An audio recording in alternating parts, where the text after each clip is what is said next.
Seeing is believing. You've heard it before. Is it true? You betcha. Seeing is believing. A major university did a study, and the study was this. They said, what is the dominant influencer when a buyer makes their choice, makes their decision? What's the one major thing? Well, major university study said this. First things first, you have to understand, how do people buy? People buy emotionally. They always buy emotionally. You've got to get people excited. Why does this work that they buy emotionally? Well, there's 5 senses. You know the 5 senses: sight, hearing, touch, taste, smell. These are the 5 senses. I'll suggest to you, though, that there is a 6th sense. Women get it, guys don't. But the 6th sense is what? Intuition, how it feels. So if you're a woman watching this video right now, nudge that guy next to you and say, we're feeling beings.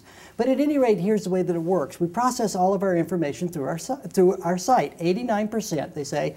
The major university said this. They said, in a buying decision, what influences the buying decision most? Of all the senses, whether you see it, whether you hear it, touch it, taste it, or smell it, 89% of the believability is going to be based on what they see. 89%. 10% will be based on what they hear, and 1% will be on the other 3 senses. You know, oftentimes I walk into model homes and they're baking cookies. And I go, what are you baking cookies for? So that it smells good in here. And I go, it's 1% of their senses.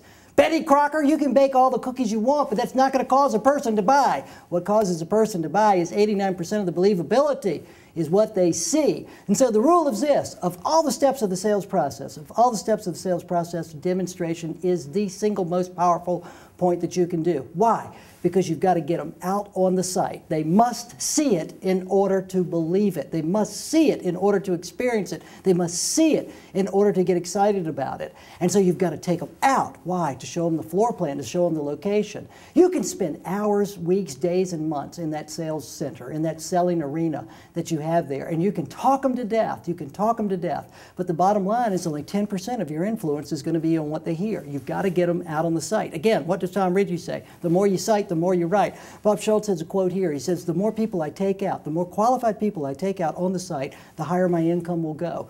The more I cite, the more I write. Get them out on the site. Nothing is sold in here. They've got to see it. And you can say, well, what about people shopping on the internet? They're seeing it on the internet. They're able to see it. Doesn't matter. People buy what they see. Don't try to talk them to death. Don't spend too much time in the sales arena. Hurry up and get them out. How do you get them out on the property? Salespeople look at me all the time and they go, well, I have a hard time getting people out on the property. And I go, why would you have a hard time getting them out? And they go, well, I ask them to go. That's why you have a hard time. You never ask somebody to go out on the property. You command them to go out on the property. You simply say, come on, let's go.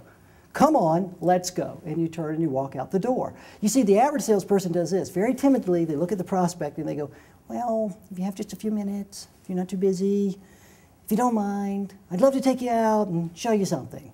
What is this? Now watch this. Judd Ziegler said this: timid salespeople have skinny children. Don't be timid. Take them out on the property. The more I cite, the more I write. Get them out the door. 89% of the believability is out there, not in your sales arena.